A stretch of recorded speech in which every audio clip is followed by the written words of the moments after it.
Well, good morning, everyone, and thank you for coming. Clearly, there's a lot of interest in this. So, well, it's my distinct pleasure to welcome our Chancellor, Dr. Timothy White, to this Campus Open Forum. Dr. White really knows the California higher educational system pretty thoroughly. We know about his role in administration in the UC, but he's a product of the California higher education system, having attended Diablo Community College, Fresno State, Cal State East Bay, which was called Hayward, graduating with a PhD from Berkeley, and his background is in biology and biomedical sciences. With a, yeah, there you go. I think we have some biologists or something like that here today, but. I knew this was a right-minded crowd. Yeah, there we go. You know, with a system of 23 campuses, over 400,000 students, over 44,000 faculty and staff, we really do appreciate that you've taken time out of your schedule to spend the day with us. You're looking at a lot of people who are very excited to be here, not just here in this event, but excited to work on this campus. There are a lot of things that we're proud of. And we're going to show you as much as we can today. We wish we could show you a whole lot more. And I think every one of these people has a story to tell or something to show you that they would be excited about. So we do want you to know that in addition to everything you see today, there's going to be a whole lot more. Okay. I know you've got a... you're welcome to stay a few more days if you like.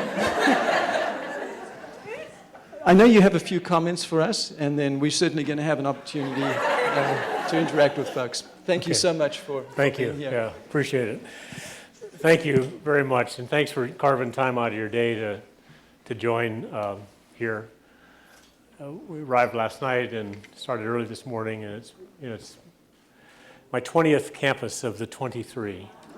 So I was saving the best towards the end.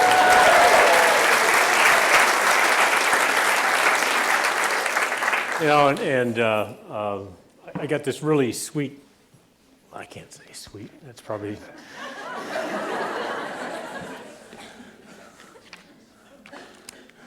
I got this very thoughtful card from your president when I checked in last night at the Ritz-Carlton. And it says, I know you'll find our energy and can-do spirit exciting. I always hate to disappoint a president, tell them that they're wrong. It is what she says, but it's also inspiring. And it also gives to old guys like me, hope that all the work that your faculty and staff and what I've committed my life to doing is actually working despite all the stresses that we've been under and continue to be under. And which leads me to my second point of thanking you. I was in the University of California for the same period of time that you were in the CSU during the 2007 till today time. And it obviously was not easy on public higher education in California. We weren't singled out. It felt that way in some of the conversations. Everybody was, I was in Riverside at the time, and the foreclosures and unemployment, and you have programs out in Riverside County. You know this as well as I do. And many in this room personally went through themselves or their families or their friends that time. But this campus during that time, as I've come to learn, was planning for the day that we knew would come, we just didn't know when, of a reemergence of the economy. By putting in some new graduate programs through extended ed and on campus and thinking about the needs of this community, so when the dust settled and the haze cleared, you were positioned for the next level of acceleration. And so I think we're starting that next level of acceleration. As you know, this is the first time we've had improvement in the state allocation of our budget in many, many years. And I wanted to stop and realize it doesn't feel perfect yet. Let's just stop and think at the big level what we just went through. From 2008 up until this last summer, we lost $1 billion, that's with a B, of $3 billion from the state. 33% of our budget was lost because of the economic downturn. Now, as our students know, one of the solutions during that time was to raise their tuition, to double the tuition. And that didn't feel good to anybody, but that brought, and then the system refinanced some debt. The two combinations of raising tuition dramatically and refinancing debt put about $550 million back into the CSU. So that still means we were $1 billion down, 550 back in on the backs of our students and their families. We're still $450 million below where we were at the end of last decade. That's why it doesn't feel good yet. And then this year's allocation that we have now distributed to the campuses was 125. So we went from minus 450 to minus 325. So we're still funded a lot less than we were in 2008. We have about 6% fewer employees across the system. We have about 3 or 4% more students. And our graduation rates have gone up during the most difficult recession of our adult lives. So that's why I say thank you. I mean, it's on your backs that this happened on this campus, and on the backs of your colleagues across the other 22 that it happened in the CSU. That those who say we're not passionate about our work or nimble or thoughtful or leaning forward, the uncomfortable truth is the facts say that we are, and we have been, and we will be. That we are, even though it costs more, we're still great value in public higher education. I know it costs a lot more to our students and families. The truth is the actual cost of a degree has gone down. I mean, we're actually producing, last June we produced 100,000 degrees as a system. 100,000, nobody else in this state can say that. Nobody else in this country can say that. Nobody else in the world can say that. You're part of something pretty impressive. 1 in 10 people who have a job in California is a CSU graduate.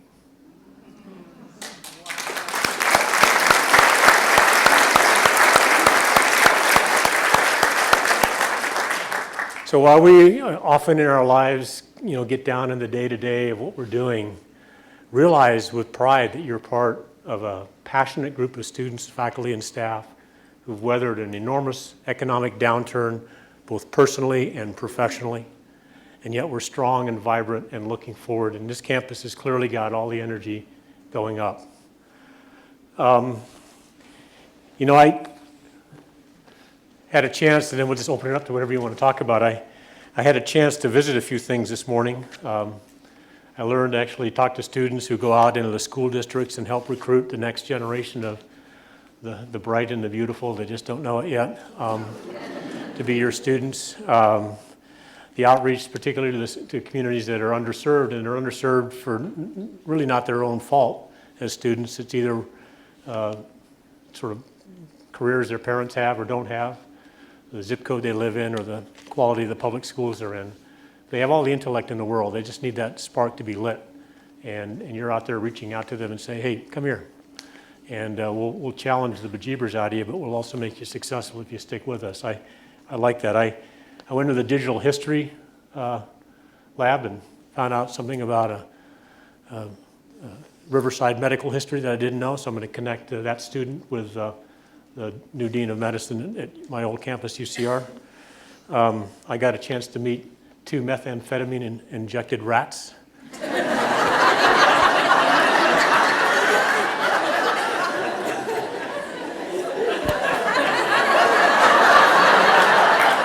And then 2 control rats.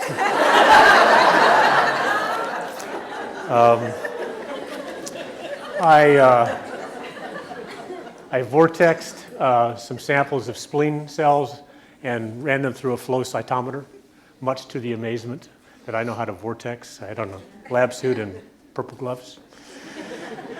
And I went to the STEM Center, and then I heard loud bangs in your supplemental instructional program.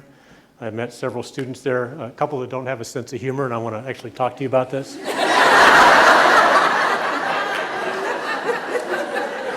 So there's various clubs around there, and these physics guys that showed me how to move this rheostat and made this really loud noise.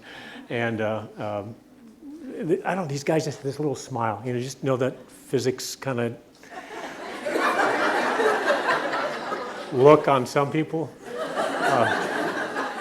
But these guys that were running the pre-health society have no sense of humor.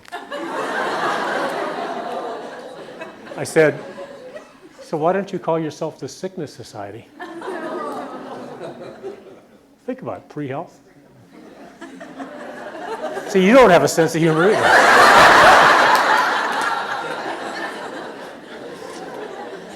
And then I guess maybe my biggest joy is seeing this Center for Palliative Care being launched.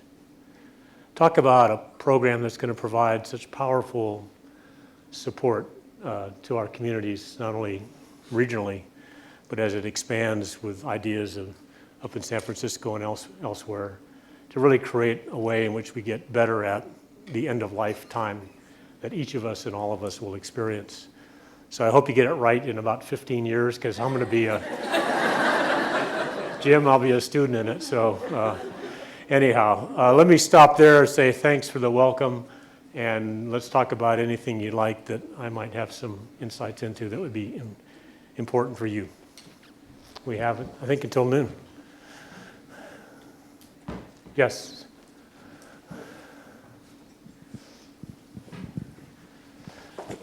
Could we just ask that you introduce yourself and what unit you're connected to, if you're making a comment or a question? Thanks, Vivian. I'm Vivian Bennett. I'm from the Liberal Studies Department, and I'm chair of the Academic Senate. And thank you so much for coming. We haven't had this much laughter in a long time, right? It's a really unusual situation to have you be our chancellor coming from the UC and having been chancellor there, which is like our presidents. I'm wondering if in the time that you've been in the CSU, what has positively surprised you about the CSU that you might not have expected coming from the UC? Yeah, great question, Vivian. Thank you.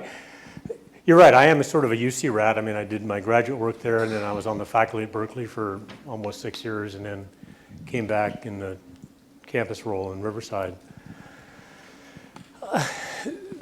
And then I was a student at CSU, but that was the last century, right?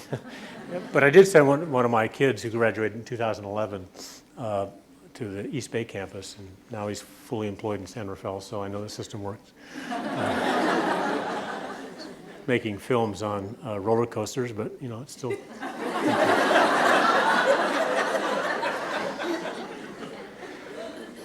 I think it's a really fascinating question. So let me answer it, one on the human side and one on the facility side. Sort of two parts of who we are. On the human side, there is, with rare exception, so I get the chance to meet like I did this morning and things have been set up, but I will always get off with and I cross-check my experience by just randomly saying, hey, how's it going? Right? And what are you studying? Communications. Communications. Do you get access to your professors? Yes, I do. See? So I got a piece of information from a random student in the first row. Thank you. You can go now. There's a problem. But what comes across is this pride of what we do have and what we are doing. And it's so helpful for a person like me to feel that, because often when I'm not on a campus, what I'm hearing is what we're not doing right and what we don't have. And so you can get jaundiced, right, by only hearing one side of the equation. But this idea of, yes, there's need for more resources and more space and more faculty, and there are needs. I'm not diminishing that. But we do have something pretty special here. And what I've sensed on this campus, and I've sensed really across the board, is this sense of pride of purpose of what we do have, despite the challenges, particularly the ones we've just gone through, which will ease going forward. And related to that pride is, and I want to be careful because I immensely respect the UC, a lesser sense of entitlement here than I think I felt in my experiences on the UC campuses. both at the faculty staff level, but at the student level. Here, I think there's more recognition of the privilege we all have of being part of this learning community, this creative activity research community. So this is a sense, it's subtle, but it's real and it's persistent across the system. Then on the facility side, particularly a relatively young campus, amazing facilities. Now, we have some campuses, Sac State or Fresno, where a lot of the construction happened in the 50s and 60s, and they need some modernization, both the infrastructure and so forth. But even on those older campuses, there's some pretty stunning facilities. The UC has a lot of old facilities, full of very smart people with good instrumentation, but always a struggle, you know. I mean, they're not, I was on the faculty at Berkeley, there was no air conditioning, you know, which you don't really need in Berkeley except for a few days. And if you're a life scientist, it can ruin a life's work if you can't control the environment sometimes. So I think on the facility side, we have some big challenges in different places. Got it. At Sac State, they've got wooden fume hoods in their chemistry instructional lab that, you know, have stuff growing on them. They've been exposed to, you know, flammables and solvents for so many years, and yet that's the only way they can have those chemistry instructions going on. And that's unacceptable. Because for two reasons. One, it's, you know, I'm at CSU, and this is worse than my middle school, you know. And then secondly is when those students leave working on such old equipment and they go into the workplace, they go to Gentech and they say, what's this flow cytometer? You know, I don't even know how to pronounce the word. So we have to do something on the capital renewal side, particularly for the campuses that have been around for a while. But, and then the grounds, the other thing is despite the hard times, campuses have paid attention, and this is the workers who come in early and leave late and rarely get patted on the back, but who take care of the horticulture on this campus and pick up the litter after we leave a mess unintentionally or intentionally if we get sloppy, who give you a sense. And one of the things, Vivian, that I think we don't do a good job of is connecting. I met a couple guys walking into the science building. I think they looked like either a carpenter shop or paint shop just based on the clothes they had on. You know, we rarely, as a community, say to that painter, you know, because you've made this classroom look better, our students are now, our faculty are now in a better learning environment to focus on the lecture on English literature. We rarely connect the dots. We don't go over to the auditors and say, because you found a misuse of money or a leakage of money from a till, we're now able to save money and put it more in the academic side. And I think that's part of what I'm trying to do, is learn about us, but then tell the story of this community, that each of us actually is contributing to this core function of teaching and learning and research and creative activity, even if we're responsible for mowing the grass or the food service, picking up litter, or the IT folks. I mean, they all are contributing to that. And my hat's off to every one of them, because they do a good job. So thanks.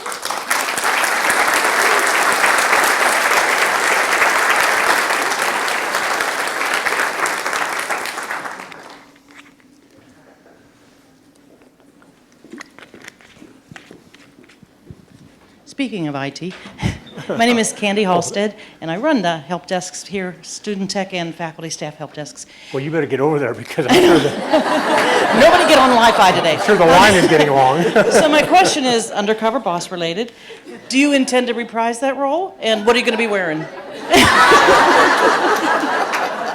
No, wait a minute. Ask that again. I didn't actually get it. Are you intending to reprise that role as undercover boss during your tenure? tenure? And what will you be wearing?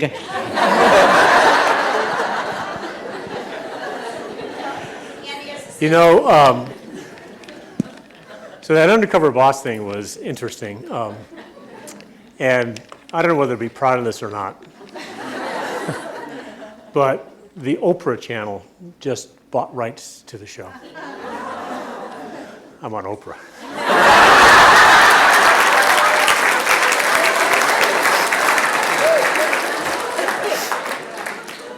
Netflix sales are up and I don't get a penny. It told a story. If you haven't seen it, it's not about me. It was about the students I worked with. And it tells a story about public higher education in America that really changed a lot of conversations, not only in California, but across this country. Interestingly enough, it started, I can tell you how it started if you're interested, but it pointed out that the student stories that got pulled out in this show about the issues that they're carrying that you would never know unless you had a chance to sort of peel that individual onion. Sometimes it's personal or financial or academic or social or, and you know, back to Vivian's question, it pointed out this aspiration, but all the barriers are getting in the way of this aspiration. And we filmed it in 2011, so right in the middle of the recession. And so, you know, a lot of it was around student debt in the UC. I mean, these youngsters were really developing amazing debt. And one of the nice things about the show is, at least for the students I worked with, I was able to take care of all of their financial, both debt as well as their costs going forward. So it helped those 4 kids in a way that was pretty amazing. It's now being used in a lot of ed schools and business schools around the country on leadership development kind of classes. It's something about the ability to have honest conversations with people in your organization and how that helps you, whatever your job is, helps you understand what your organization is, but also helps people sort of reach to a different level. And so I'm actually very pleased with its afterlife. That it has legs in the academic setting. And I don't know what the sequel will be. Probably won't be shown on public TV. And it'll certainly be after I'm done with this job. Maybe it'll be the true story of the CSU. How about kiss and tell kind of stuff? Yes, go ahead, and I'll repeat it so others can hear. Miriam, my name is Jolie Pradfit, and I'm Hi, the Jolie. Director of the California Youth Culture and Sovereignty Center. Nice to see you again. Nice to see you again, too. I just wanted to compliment you because you do have a good legacy in the institutions that you have been associated with for Indian country. The University of Idaho, they speak very highly of you, and they have a very strong program because of you. 9 MOUs with the regional tribes there at the University of Idaho. Yep. And your record at UC Riverside is something that has been applauded by the tribal communities there. And I'm hoping that that track record continues here at the CSU because I agree with you that we are the premier institution for producing, you know, the next generation of teachers, engineers, workers, and what have you. I'm a product of the CSU. But in the last 10 years, the American Indian student population has declined dramatically in the CSU, and it has increased in the UC. So we're doing research here at the California Indian Culture and Sovereignty Center to see why that's happening and what we can do to change that. And so I hope that we can work together You bet. to turn those numbers around. And I really want to thank you again for your legacy in Indian country. Yeah. And I'd like to invite you, I know your schedule's tight, but to come see the California Indian Culture and Sovereignty Center because on this campus, the number of American Indian graduates is going up. So thank you.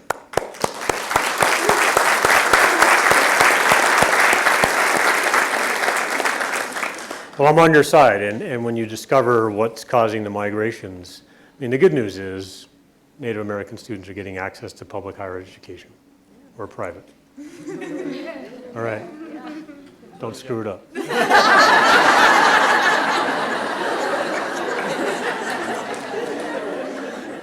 But Jody's comments portend a bigger noble cause.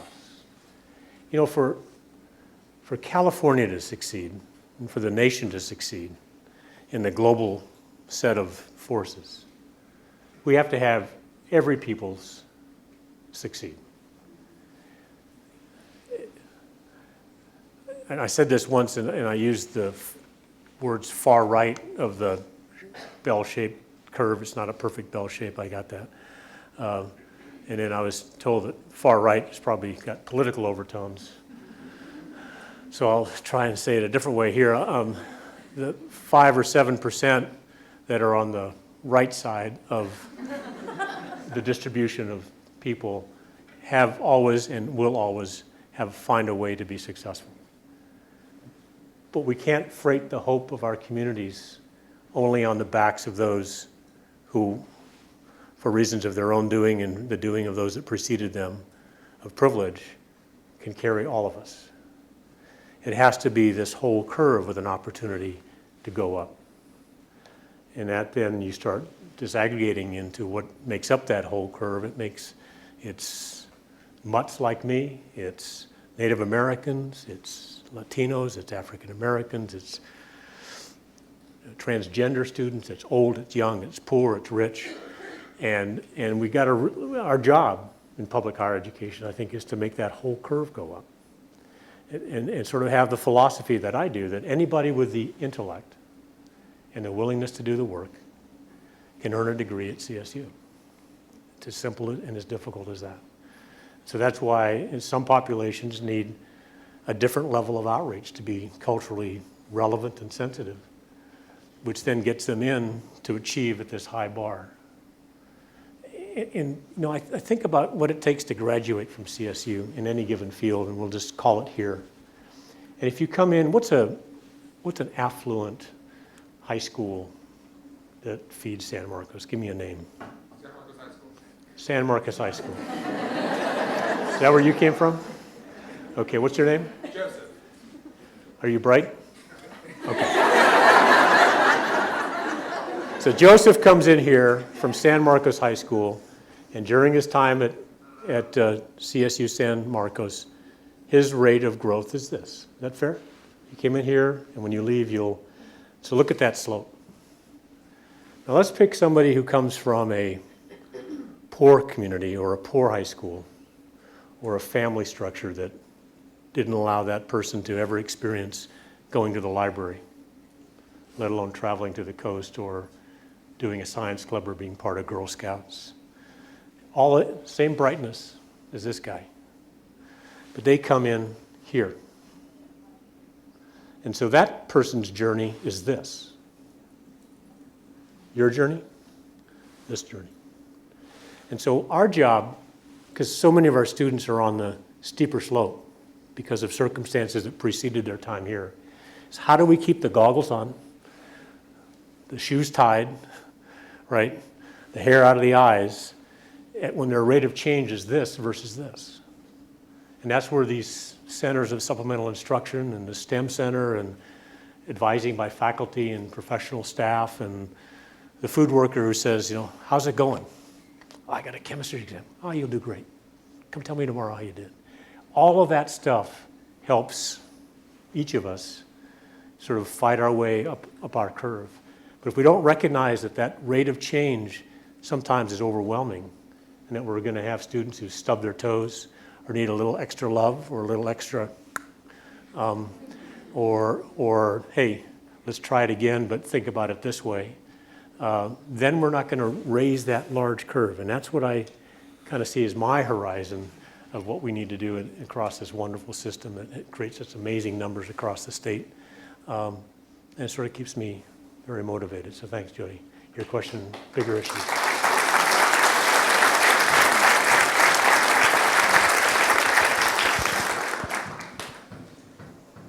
Good morning. My name is Jerry Gonzalez. There we go, Jerry. Hello. Yeah. I'm the Dean of Graduate Studies and the Associate Vice President for Research and also faculty in psychology. So thanks for being here and hope you come back soon, whether you're undercover or not. So kind of a self-serving question, but I think a lot of faculty and others think about this. Just wanted to see your perspective on, having come from a research-intensive system and institution, what you think the role and the value of graduate education and research is within the CSU. So I think that's, Jerry, that's an important question. So first of all, I want our students to be in learning environments where whatever the content is contemporary.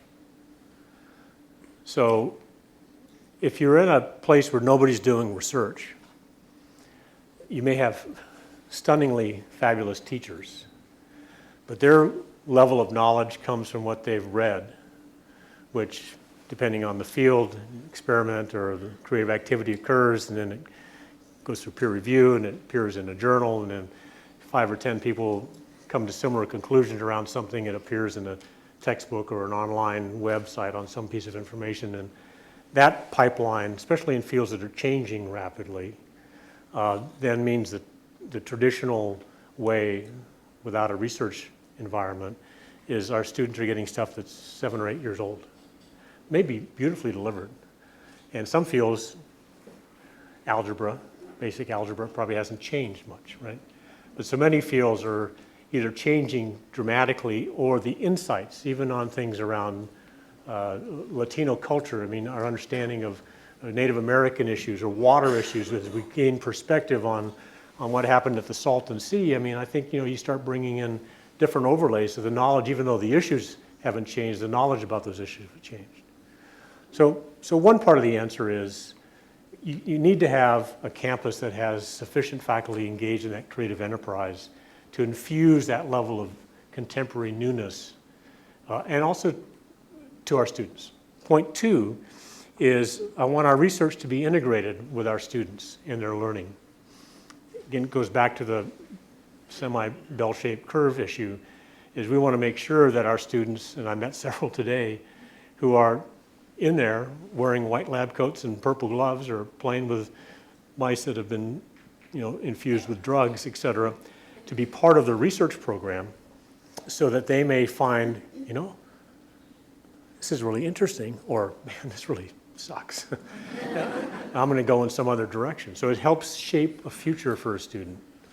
Research, one of the things about research, whatever field it's in, it seems to me, is how you get to learn to live comfortably with ambiguity, right? I mean, where else do you learn ambiguity?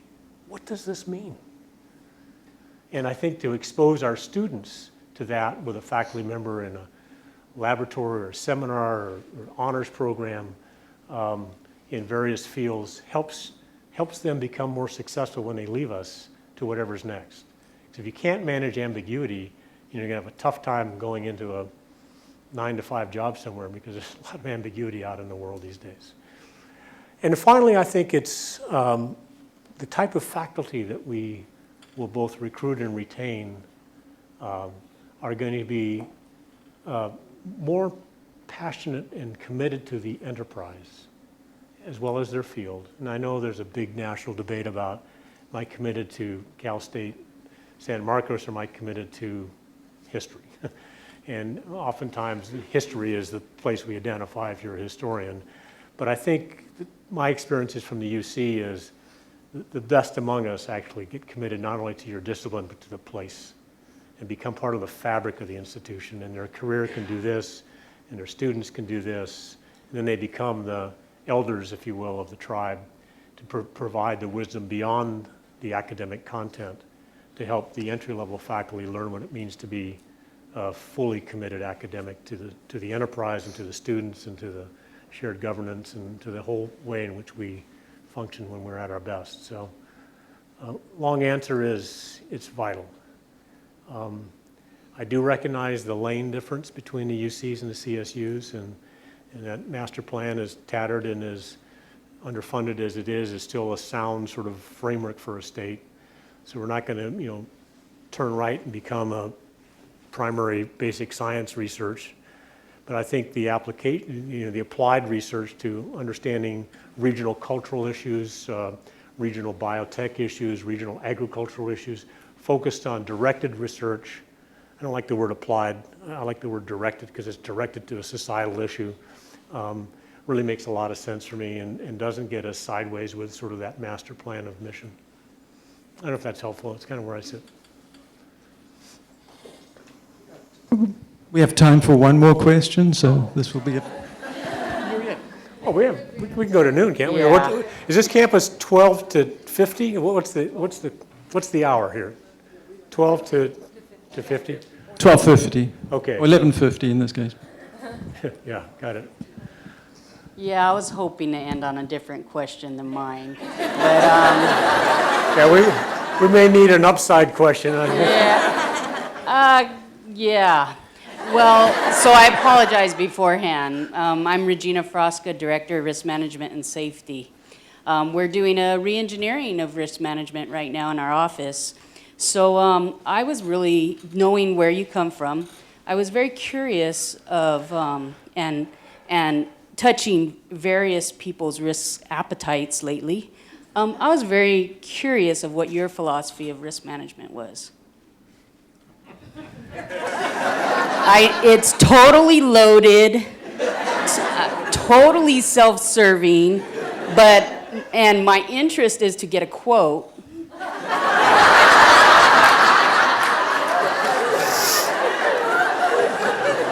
So, Here's my answer.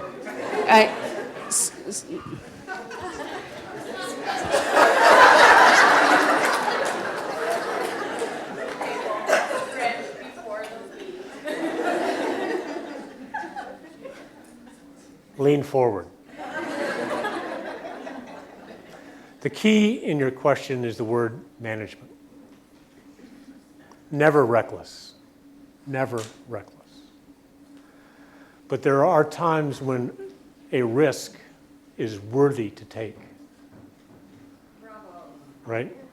And that's then the nuanced reason we have to have people thinking deeply about risk management. Never reckless where health or safety are at stake. But it's okay to take a risk that may have such an upside if it's successful and not a very bad downside. I think, none of us want to have an employee or a student be injured in a laboratory or in sports, or if they're out on a school-based trip to someplace. A lot of that is common sense stuff, right? Sometimes, when I don't want us to be risk adverse, but I don't want us to be out saying, how can we do this in the most risky way? And so I think what guides those decisions then at the individual level or at the organizational subunit level or at the institution or at the campus level is really an honest conversation. To say, we want to achieve this.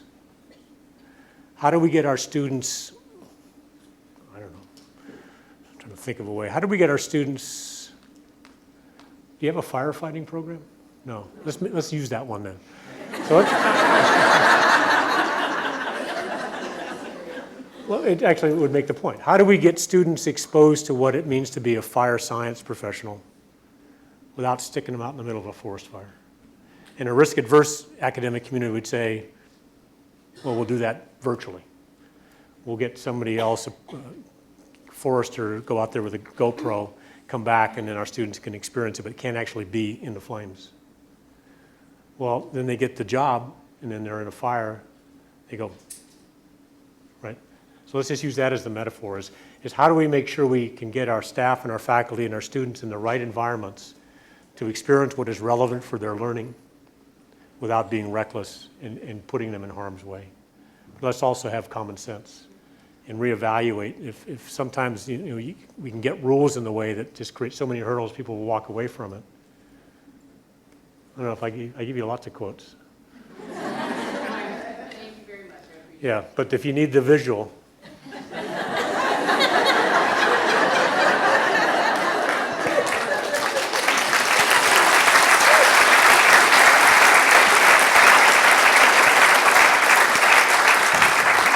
Chancellor White, thank you so much for being here today again, and thank you so much for engaging with us in these conversations and just sharing your insights on some of these topics that have been raised today. We really do appreciate it.